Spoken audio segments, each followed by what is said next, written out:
So you're doing your 10,000 steps and you're like, well, I'm not losing weight. You're feeling like you're doing everything right. You're eating well, you're exercising, you're still not able to lose the weight. Maybe you're even gaining weight and you're like, what is going on? I am being so healthy. Why am I getting fat? Then you came to the right video, because I'm going to share with you healthy habits that people say online, oh my God, this is so healthy. You're going to be so healthy. But they secretly making you fat. This is literally what happened to me. I did everything. I ate clean. I exercised so much. And guess what? I could not for the life of me lose the weight. If you're not new here, you probably think, Monia, where are you? Since when do you live in the jungle? I am currently on safari. I'm currently in South Africa in a game lodge, and that's why I'm recording this video here. And quick note, if you want to see more about the safari, what I do in South Africa, what I eat in South Africa, make sure to follow my new vlog channel. There I'm going to share all my routines, what I eat in a day, is more like a vlog style approach. Anyway, back to weight loss and the healthy habits that make you fat.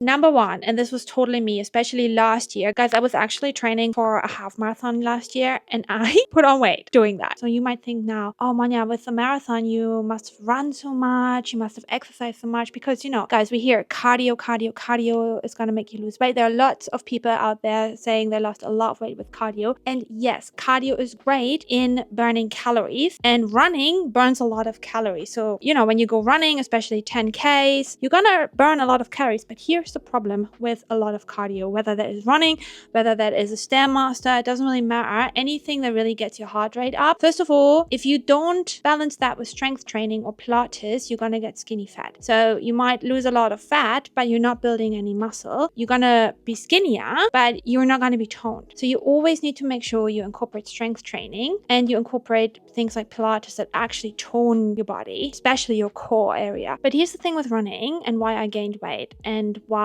a lot of people, when they do a lot of cardio like running, are also gaining weight or really struggle to lose weight. And that is that it actually increases your hunger. So when you go running and you do a lot of running, especially when you do marathon training or half marathon training like I did, you are going to be hungry. Your body needs constant energy. Your body craves constant glucose, so constant sugar, constant carbs. And then it's really, really easy to overeat. And if you know my content, you know that I talk a lot about overeating and stopping to overeat, because that is literally the way you lose the weight, is by stopping your overeating. Anything else is literally just fluff. Stopping the overeating is what's going to make you skinny and get your dream body. But if you do a lot of cardio, so in my case, for example, I got really, really hungry. And then it's almost like you have this constant food noise. Constantly you want to eat. And then what happens is you start to overeat, then you want to restrict, then you do more running or more cardio, and then you get more hungry again. So it's like this constant cycle. This doesn't have to be the case for everybody. There are lots of people who do lose a lot of weight with cardio, but you have to make sure you don't overeat after doing your cardio. Another problem is when you do a lot of exercise and you're not losing weight, is that you overestimating how much you actually burn through exercise. So I would always recommend to not using exercise as a weight loss method. Exercise is a method to aid weight loss, but it's actually better for weight maintenance, and it should just be part of having an active lifestyle. But it should not be the reason you lose weight. Too much cardio is gonna make you gain weight if it increases your hunger, and if you then constantly have food noise and you constantly want to eat. So I still love running. I'm gonna train for another half marathon this year, but I just have more awareness around what I need to do. I need to fuel myself before a run, and then I need to also make sure I incorporate a lot of lower impact exercises like walking and Pilates. The next thing that stopped me from losing weight and I was being so healthy was clean eating. Clean eating made me fat, guys. This was me when I was really into clean eating. Clean eating is great. It's healthy. Of course, we all need to eat more whole foods, more nutritious food. I talk about this a lot. I talk a lot about gut health. It's super, super important that you have a diet heavily focusing on whole foods. But that doesn't mean whole foods are low calorie or gonna get you into a calorie deficit, because we know you need to be in a calorie deficit in order to lose weight. But guys, if you shovel in the nuts, if you pour a liter of olive oil over your salad, if you love your nut butter a little bit too much like I do, that is my Achilles heel, the freaking nut butter. I'm telling you, I overeat on peanut butter. I know what I overeat on. Anytime I have a nut butter jar at home, I'm not losing weight. Another aspect when it comes to clean eating is all these clean recipes. There's so many content creators, myself as well. Like I have posted a lot of these healthy recipes. I still gonna post them because they are great. They have higher nutritional value, but the problem is that these healthy treats like the date bars, they are all healthy, but they're healthy in small quantities. Yeah, if you overeat on them, them, they're gonna make you fat. Dates are a great nutrient-dense sweet, but they are still a treat. Yeah, don't shovel in the dates. Dates are really high in calories and dates are really high in sugar. Dates spike your blood sugar less than raw sugar or honey or whatever, and they have more fiber than other sugar sources, but they're still high in sugar. And if you eat a lot of dates, you will crave more and more sweets. So be mindful with the clean eating. Be mindful of the healthy fats that you consume. Yeah, healthy fats are so important for your metabolic health, important for your gut health, important for energy, important for glucose regulation, important for your hormones, especially as a woman. A little bit of healthy fats goes a long way. The next healthy habit that stopped me from losing any weight was hydrating with drinks that have hidden calories. Liquid calories is a beast, guys, because we really underestimate how much calories drinks really have. There are lots of healthy drinks out there that actually harming your weight loss. Number one is smoothies and smoothie bowls, acai bowl. You need to be careful. They put coconut milk in there. Real coconut milk has so many calories. That's why I never buy pina colada. One pina colada has like, I don't know, 300 calories or something. It's insane. So you just really want to be mindful with your smoothies. Oat milk has more calories than almond milk. Yes, have your oat milk latte. Be mindful that this is a treat. Then all these healthy smoothies that you can also buy in the supermarkets, for example, or these like health juices. They might not be super high in calories,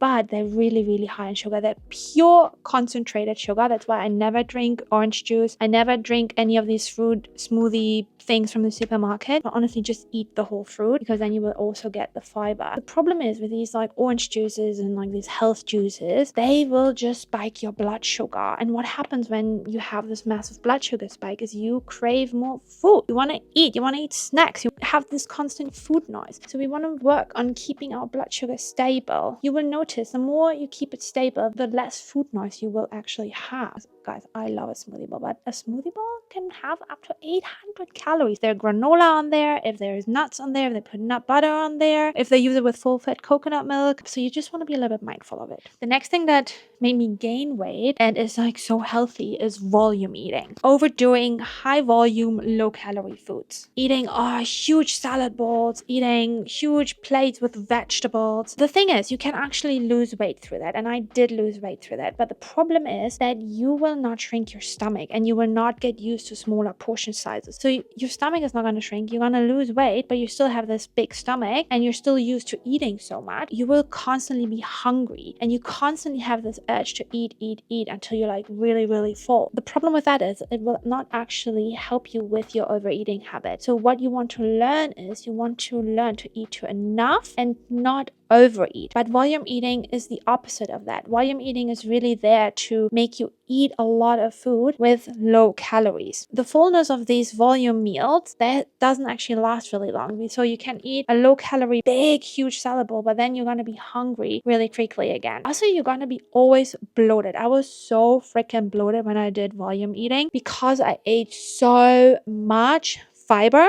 I just ate too much of this bloating veggies. It's not healthy for you to eat huge portions. It doesn't matter if it's low calorie because it is too much work for your gut. You know, when you eat these like huge salad bowls is why you feel often really fatigued and tired afterwards. I did because my stomach was so overwhelmed. My gut was working overtime to digest all this food. So it didn't really have time to do anything else. So that is when you get really, really tired after a meal, when your gut has to work overtime. And then you have no energy anymore because all the energy goes into your digestion. The next thing that really made me struggle to lose weight is prioritizing low calorie foods. Guess what? You're gonna overeat on them because you then think, oh, it's low calorie, and then suddenly you're just gonna eat more and more and more and more. Oh, it's a low calorie yogurt, I can just eat more of that. And suddenly you kind of notice you're negotiating with yourself, you're just eating a little bit more of it because it's a pack of sugar-free gums or whatever, and then you have the whole pack, and then you're completely bloated because there is sugar alcohol in it, and sugar alcohol makes you really bloated. Protein bars, another thing. I love a protein bar, but a protein bar is like a candy bar. It has the calories of a Snickers bar. Yes, the macros are better because there's no sugar, so it doesn't really spike your blood sugar as much, and it has better macros in the sense that often it has fiber as well. It has obviously protein. It is maybe a better alternative to a Snickers bar, but it is not really a better alternative to a homemade protein bar, for example, or like one of these healthier date bars that might also have 200 calories, but the ingredients are much better. A protein bar is still a really ultra processed food, and you will maybe know this, that you get bloated after protein bar because there might be whey protein in it that you cannot stomach really well, or it has this sugar alcohol maltite, which is normally in all protein bars. And some people get really bloated from it. I do. And I also get bad skin from it. So I still have breakouts on my chin because of my protein bars. And I get like hormonal acne from it. I love a protein bar, but you will notice it when you start eating protein bars, you almost get a little bit addicted to it because there's still substances in it that makes you crave them. And it is still really high in calories. The same goes with a healthy ice cream. When would you ever eat a whole tub of ice cream? Yes, the calories might not be that high, doesn't stop you from the overeating. You don't need a whole tub of Halo Top or a low calorie, low sugar ice cream. All it does with this low calories, really ultra processed foods is that you consume more and more and more. You're not stopping your actual overeating habit, which is the cause of you gaining weight and not being able to lose weight. So you need to work on that. It's all about portion control. And that's why I'm not a big fan of these ultra processed ice creams and snacks and all that kind of stuff, because first of all, it's full of really crappy ingredients that are not good for your gut, that are not making you feel good, that are not really good for your body. And it's also not stopping you from the actual habit of overeating. The next habit that kept me fat, and we're going back to exercise, is relying too much on exercise to lose the weight. I think the advice, eat less, move more, is completely correct. I don't know why people argue about this. They're like, oh my God, this is horrible advice. No, this is exactly the advice that will make you lose weight. But the problem is that you cannot rely on exercise as a weight loss tool. The problem is, if you do that, and that happened to me, if there's a situation where you have to stop exercising. So for example, now I'm on holiday, it's really hard for me to keep my routine up, okay? My eating routine and also my exercise routine. I move a lot less on holiday than I do at home. At home, I do 20,000 steps a day. I have a walking pad. I have a really clear routine throughout the day. I go to the gym. I work out. Here, I can't do that. We also sit in the car a lot, drive around. I exercise way, way less. So my eating needs to be on point so I won't gain weight. But if you rely on exercise, you will then automatically gain weight if you have a different circumstance or different situations. Maybe you have to recover from a surgery. Maybe you're ill. Maybe you're really busy with other things, or you're on holiday like I am now, and you're not able to exercise.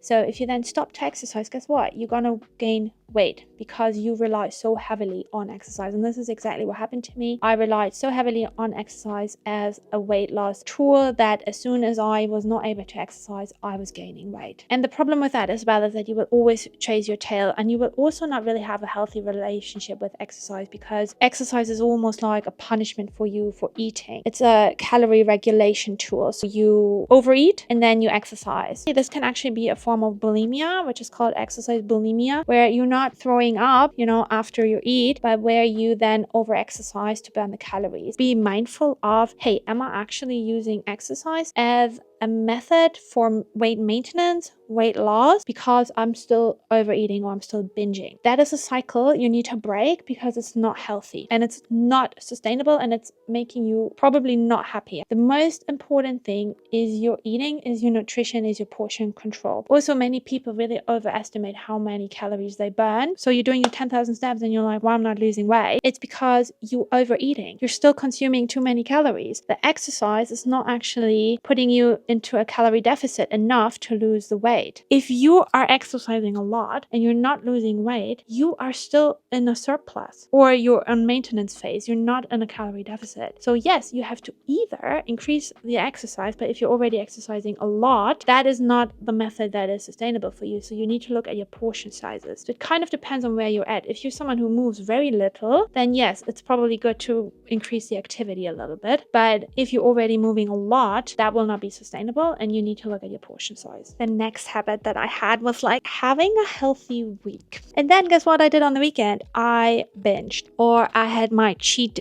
days on the weekend. I did a whole video why I think cheat days are complete BS and you should not do it. Basically, I had a complete lack of balance. I got really, really strict throughout the week, and I was like, I'm being so healthy. And then guess what? I was not being healthy on the weekends because I was too strict during the week. It was not sustainable for me. And then I felt on the weekend, now I can breathe, now I can let loose. And what happens when you let loose? Woohoo! Then, it's a free for all, and you just eat and eat your face up. You don't have actual pleasure with the food. You feel this really like rushy urge to eat, to overeat. It never feels good. It never comes from your true self. It never comes from your best self, from your higher self. It's always coming from your lower self, that lower brain part of you that just wants to have the indulgence, but it's not real pleasure. I've had moments like this now on holiday. Guys, I'm still going through this as well. I'm not a perfect eater. eater at all. I'm still progressing in my journey, but anytime this happens, it happens so much less than it used to. I never enjoy it. I always feel like, oh, this was not worth it. The thing is, if you do chronic undereating throughout the week, or you're being really, really, really strict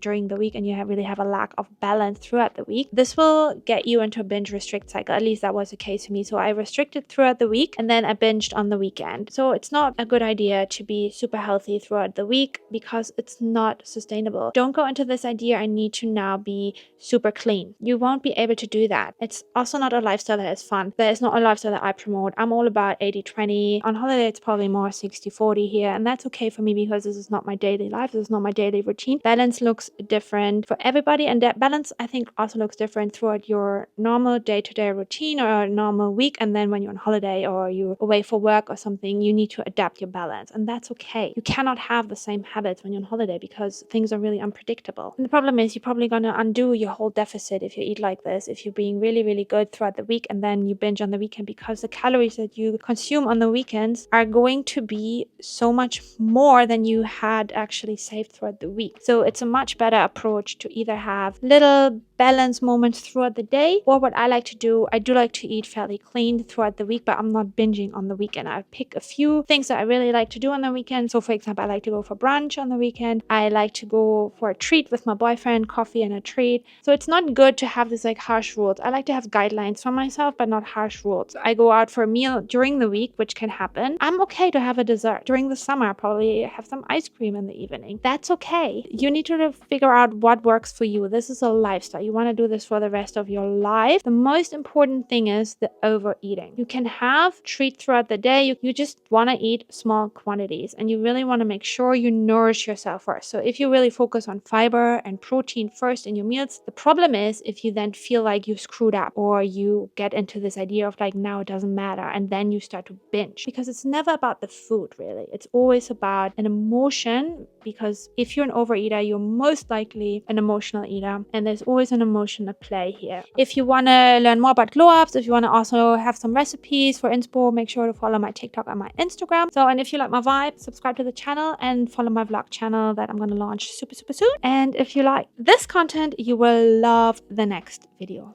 Mwah!